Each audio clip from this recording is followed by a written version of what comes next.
الحمد لله نحمده ونستعينه ونستغفره ونعوذ بالله من شرور أنفسنا وسيئات أعمالنا من يهده الله فلا مضل له ومن يضلل فلا هادي له واشهد أن لا إله إلا الله وحده لا شريك له واشهد أن محمدا عبده ورسوله صلى الله عليه وعلى آله وصحبه أجمعين وعلى التابعين لهم بإحسان إلى يوم الدين وسلم تسليما كثيرا أما بعد يا أيها الذين آمنوا اتقوا الله حق تقاته ولا تموتن إلا وأنتم مسلمون يا أيها الناس اتقوا ربكم الذي خلقكم من نفس واحدة وخلق منها زوجها وبث منهما رجالا كثيرا ونساء واتقوا الله الذي تساءلون به والأرحام إن الله كان عليكم رقيبا يا أيها الذين آمنوا اتقوا الله وقولوا قولا سديدا يصلح لكم أعمالكم ويغفر لكم ذنوبكم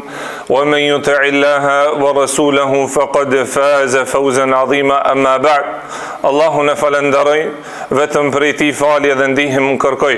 Salavatet dhe selamën dërgojmë mbi pejgamberin sallallahu alaihi wasallam, mbi familjen e tij të pastërt, mbi shokët e tij besnik dhe mbi të gjithë ata besimtarë që pasojnë me të mirë deri në ditën e fundit.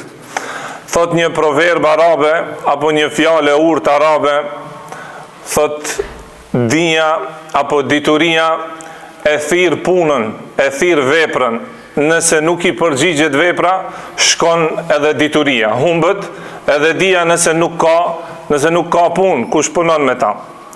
Dërsa një ajet ku Allah Azza wa Jall e përmend në surën Al-Anfal, që është një ajet i frikshëm, ndoshta edhe kërcënues për besimtarin, Allah Azza wa Jall thot ja ayyuhalladhina amanu stajibu lillahi wa lirrasuli idha da'akum lima yuhyikum. O ju që keni besu, përgjigjni Allahut edhe pejgamberit sallallahu alaihi wasallam në atë që ju ka shpall pejgamberit Allahut. Pastaj vazhdon Allahu edhe thot wa'lamu edhe dine se Allahu Azza wa Jall vendos pengesë që ndron mes zemrës edhe robit, edhe njeriut. Wa annakum ilayhi tuhsharun, dhe se ju tek Allahu Azza wa Jall do të ktheheni. Komentatorët e Kuranit si Ibn Jarir at-Tabari, që është prej të parëve dietarëve, komentatorëve më të mëdhenj të Kuranit, kur e komenton këtë ajet, thotë se ky ajet e përfshin atë kuptimin se Allahu Azza wa Jall vendos pengesë mes atij jo besimtarit edhe imanit. Se Allahu Azza wa Jall vendos pengesë mes besimtarit edhe kufrit, mos besimit apo gjunahut. Me një fjalë, Allahu Azza wa Jall i ka në dorë zemrat e njerëzve. Për atë sahabiu i cili e pyeti një herë pejgamberin sallallahu alaihi wasallam, tha ja Rasulullah, a ke frikë tha për neve? Tha na të kena besu. Edhe ne besojmë atë me çka ke ardhi. Tha kam frikë. Kam frikë tha se zemrat janë dorën e Allahut Azza wa Jall. Ndërsa në ajetin që e citu më herët, sikur Allahu Azza wa Jall pra i ka bashku dy gjona. Përgjigjja e besimtarit ndaj urdhrit të Allahut Azza wa Jall, edhe e dyta nëse nuk i përgjigjes, sikur është një kërcënim edhe friksim se Allahu Azza wa Jall mundet që me vendos pengesë mes teje edhe zemrës tonë, që i bje, ndoshta ke ndëgju, ndoshta e ke ditë, ndoshta të ka këshillu dikush, mirë po nuk i ki përfill aturtën, nuk i ki kushtu kujdes, e ke lënë në asgjë, ndoshta vjen në momenti që ti ki qef masane, mirë po nuk tipet mundësia, nuk tipet suksesi. Për atë Allah Azza wa Jalla përmend në surën Al-Anbiya, thot Allahu rubbama yawaddu alladhina kafaru law kanu muslimin. Ka disa prej jo besimtarëve, thot Allahu, ndoshta kanë merak ose dojnë mu kanë musliman, mirë po nuk i mundso. Për Firaunin, kur Allah Azza wa Jalla e përshkruan në Kur'an, e përshkruan atë momentin e fundit ku ai kishte besu. Pra Allahu tekstualisht thot se ai ka besu, mirë po në atë moment ku nuk i pranohet më besimi. Sa Allahu kur e pa Firauni momentin e shkatrimit, momentin se nuk ka rrugdalje, tha al-an, tha tash ta besoj. Ta ato që kanë besu, tha besimtarët. Mirë po Allahu tha al-an, a që tash, ku je konë më herët? Më herët me ndje madhë, më herët ke mohu, më herët ke bo hajgare. me pejgamberin e Allahut, me ajetet e Allahut, me shpalljen e që tash thot Allahu nuk ta pranoj. Pra mundet madhe i moment që nëse nuk i kushton rëndësi, nëse ti e merr hajgare, ose ti kur ki qef, ndoshta vjen ai moment që Allah Azza wa Jalla atë nuk don. Nuk ti bët mundësia. Por atë ky ajet është i frikshëm edhe kërcënues për ata të cilët i shpërfillin urnat e Allahut Azza wa Jalla. Na e dim këtë ajet, e dim edhe hadithin e pejgamberit sallallahu alajhi wasallam, edhe dim shumë këshilla, dim edhe shumë ligjërata, po ndëgjojmë edhe çdo javë xhumo këshilla rreth fesa Allahut Azza wa Jall. Mirë po, nëse e qesim praktikën tonë edhe shohim krahasimin, atëherë do shta dalmi në ata në atë situatën të mjerueshme që shpesh jena duke përjetuar muslimant, dhe se adresa e kësaj situate të vështirë apo të mjerueshme tonë të muslimanëve, adresa e saj është se na dim, mirë po nuk punojmë. Na dim, mirë po shumë pak jena që punojmë. Do shta 20 vjet e ki praktikon islamin, është musliman, mirë po nuk është në gjendje për 20 vjet një gabim me përmirësu. Ndoshta 20 vjet e bën të njëjtin gjuna, të mashtron, të rrin, bën gibet vazhdimisht, e bën gabimin, as zemra nuk i lëviz as një moment. Domthon këtu ka defekt në kuptimin e saktë të islamit. Nuk është qëllimi jon vetëm marrë në xhumo edhe me kry një obligim, me u bë rutinë. Duhet me dalë prej kësaj rutinës. Duhet me kuptu se çka është qëllimi i dijes, i këshillës, i informatës apo shpalljes. Pra është qëllim puna. Fatkeqësia e dytë është se jo që dim edhe nuk punojmë, po dim edhe bëjmë selektim për zgjedhje. Pra aty ku na pëlqen e mormi, aty ku s'na pëlqen e gjejmë një mendim tjetër ose e lojmë në asgjë. Kjo cilësi Allah Azza wa Jall e përmend si cilësi e jo besimtarit, jetë besimtarit. Nuk është cilësi e besimtarit me bë selektim fenë Allahut Azza wa Jall, në farzët e Allahut Azza wa Jall. Këtë e kanë pas jo besimtar, për cilën janë mallku 17 herë në namazin tonë minimum, bujmë dua, lutje Allahut Azza wa Jall, ihdinas siratal mustaqim, na udhëzon në rrugën e drejtë, në rrugën e atyre që ti je i kënaqur, jo në rrugën e atyre që ti i ke mallku. Kan Allahu Azza wa Jall ka mallku. I ka mallku ata të cilët ju ka zbrit libri, mirë po nuk kanë punu me atë. Ose kur ka ardhur diçka që nuk ju ka përshtat në ato qefët e tyre, në ato dëshirat edhe epshin e tyre, e kanë mohu, e kanë shtremu, e kanë fshi, ose e kanë shpif. Pra një shembull të rëndë që Allah Azza wa Jall e përmend në Kur'an, në surën e Saf thot Allahu Azza wa Jall, mathalul ladhina humilu at-taurat kamathalil himari yahmilu asfara. Shembulli atyre të cilët ju ka ardhur libri, ju ka ardhur pejgamberi, ju ka ardhur dia apo shpallja, mirë po ata nuk punojnë me ata. Thot është sikur shembulli i gomarit, i cilët janë ngarkon të libra, sa mundet me përfitu, pra një gomar me atë libra, ati i jetë muni, i jetë ngarkesa, mirë po nuk përfiton prej dijes. Kjo është shembulli ati i cili din, mirë po nuk punon, nuk i kushton rëndësi veprës me shpalljen e Allahut Azza wa Jall.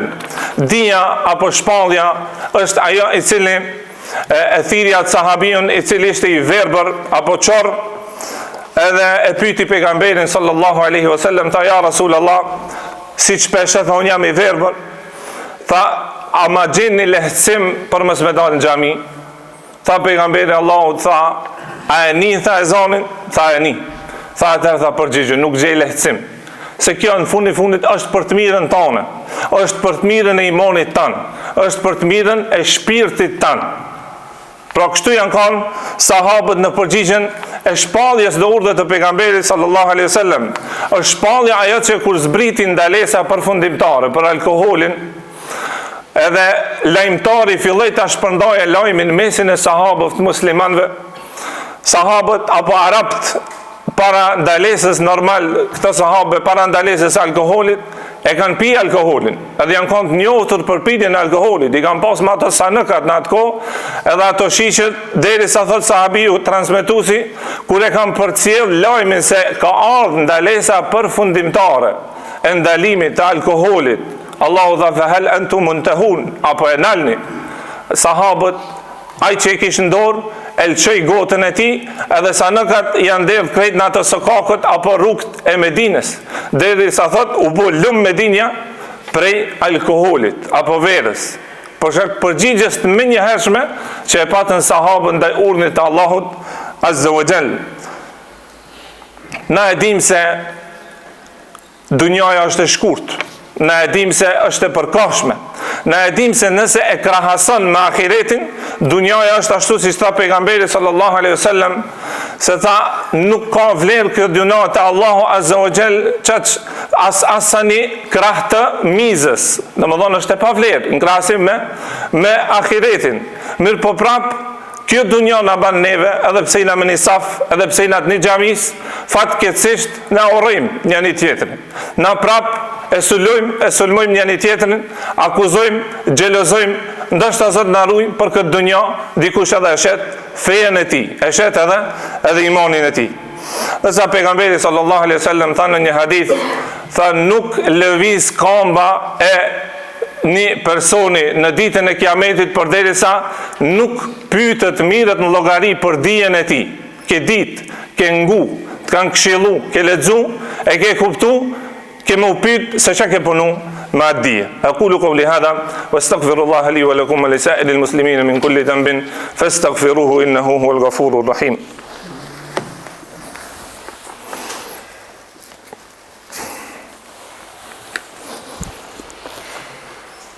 الحمد لله رب العالمين والصلاة والسلام على أشرف الأنبياء والمرسلين نبينا محمد وعلى آله وصحبه أجمعين. أبو عبد الرحمن السلمي i cili ka qenë prej brezave të parë të muslimanëve, duke përshkruar gjendjen e tij dhe të sahabëve, shembullin e atyre se çysh janë kanë ato në raport me dijen, me shpalljen e pejgamberit sallallahu alaihi wasallam, thot i kemi mësuar thot nga 10 ajete. Mirë po thot nuk kemi kaluar në ato tjerat përderisa nuk i kemi mësuar këto 10 ajete, çfarë kuptimi kanë, çfarë domethënie kanë, çka lipët prej neve si besimtar. E ka mësuar haramin, halalin, thot e kemi mësuar edhe dijen, po e kemi mësuar edhe punën bashkë me dijen. Allahu Azza wa Jall kur i përshkruan besimtarët hakikat, se Allahu e përdor fjalën haqqan në Kur'an për ato besimtarë që janë tamam besimtarë, se ata që pretendojnë ka plot. Mirë po ato besimtarë të vërtet, thot Allahu Azza wa Jall e kanë një cilësi, innamal mu'minun idha du'u ila Allahi wa rasulihi, besimtarë të vërtet janë ata të cilët kur i thirr Allah Azza wa Jall në ndonjë urdhër ose pejgamberi sallallahu alaihi wasallam, innama qawluhum sami'na wa ata'na. Fjala e tyre është ndëgjojmë edhe respektojmë, nënshtrohemi. Jo fjala e jo besimtarve ose të munafikave të cilët i përshkruan Allah në Kur'an, thot qalu sami'na wa asayna. Ata thonë ndëgjojmë, mirë po kundërshtojnë. Edhe kur e përshkruan Allahu kundërshtojnë këtë fjalë, nuk e ka për qëllim se me fjalë. Ato s'kanë thonë me fjalë na kundërshtojmë. Nuk kanë thonë me fjalë na e mohojmë, mirë po vepra e ka kundërshtuar. Pra është për qëllim vepra jote sa e vërteton fjalën apo dijen të cilën ti e pretendon. Nëse i shohim sahabët dhe shembullin e tyre se si kanë qenë në përgjigje të urdhrave të Allahut Azza wa Jall, e kemi shembullin më të mirë pas pejgamberit sallallahu alaihi wasallam, Abu Bekrin, i cili e dini rastin kur është akuzu në vajzën e tij, apo në gruajen e pejgamberit sallallahu alaihi wasallam, apo nona e besimtarëve Aisha radhiyallahu anha, që është akuzu prej munafikëve në nderin e saj. Ebu Bekri ka qenë person me pasuri. Ebu Bekri ka qenë që e ka mirëmbajt familjen e tij dhe farefisin ma gjanme me ndihma.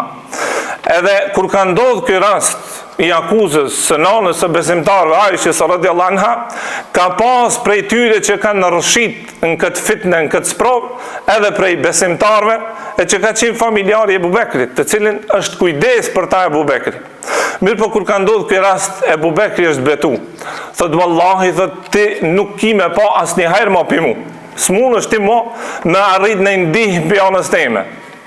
Mirë po, Allah Azza wa Jall që e ka pastru Aishën radhiyallahu anha në Kur'an në më shumë se 10 ajete për nderin e saj dhe sa ajo është e pastërt, thot Allah Azza wa Jall në fund të këtyre ajete, thot wala ya'tali ulul fadli minkum, mos të betohet dikush prej juve, pra ka zbrit shkak i Abu Bekrit, po që vlen për këtë besimtar, thot mos të betohet dikush prej juve se nuk i ndihmon farefisin ose nuk i ndihmon nevojtarët.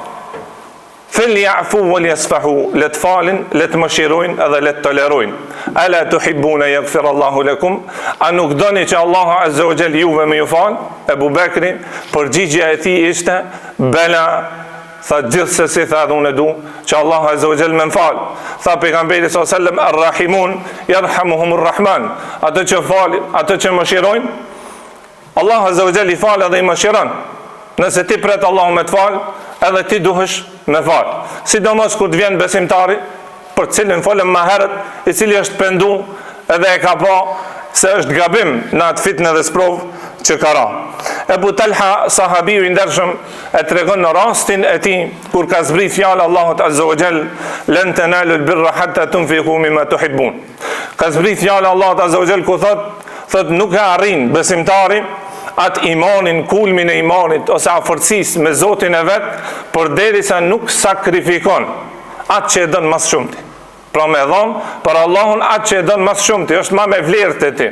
Thot kur e kam dëgju këtë ajet, thot e kam pas thot një bustan ose një kopsh ose bache, ku në atë kohë me pas kopsh të kom pasuri e madhe. Thot unë jam knas thot aty me familjen time. Derisa thot e kam dëgju këtë ajet, e kam lanë thot vakëf. Edhe e kam lanë, ja kam dhanë pejgamberit sallallahu alaihi wasallam këtë kopsht. Edhe shkoj thot të shmija, e shot thot grujen teme thot aty në kopsht, në bache. Thot dil se e kam shit dhe kam bo tregti thot me këtë kopsht. Thot hajde inshallah thot kujt ja ke shit. Thot ja kum shit ati të cilit tregtia me atë nuk hu pas njëherë. Tamam qysh Allah Azza wa Jall thot në Kur'an, ata të cilët sakrifikojnë dhe japin për Allahun Azza wa Jall, për islamin dhe musliman, ta dhe të kanë bo tregti tijaratën lën të burr, tregti që nuk ka mundësi me hub asnjëherë. Edhe gruaja i përgjigjet thot ni'mal bay, thot sa mirë që ja pas ke bon. Pra nuk e gjeti fjalën, amo ta kishe lënë edhe pak, ose të kishe dhënë diçka tjetër që shikina në arsyetimet të kota apo të shpejta në përgjigjet të islamit edhe të muslimanëve.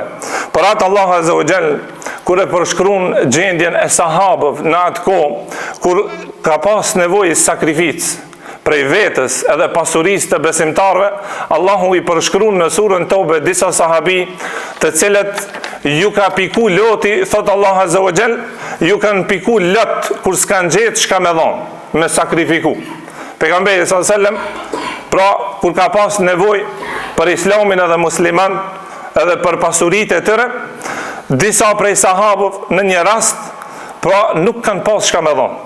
Edhe ka piku loti, është mërzit. Allah Azza wa Jall i përshkruan në Kur'an, edhe këto lexohen deri në ditën e Kiametit. Ndërsa gjendja jon shpesh herë thot sikur dale dikush të më shpëtojë. Ti hiki unë e kësaj. Mos ta punë, mos sakrifikoj unë, trahatona unë. Bile nëse jep dikush para mu, gëzohet. Ndërsa në këtë rast kjo është ai humsi më i madh. Lut Allahun Azza wa Jall që të na jep dije të dobishme, të saktë dhe të na mundson që vepra jonë të përputhet me dijen tonë dhe me fjalët tona. Aqulu qawli hadha walhamdulillahi rabbil alamin. Wa qimis salat.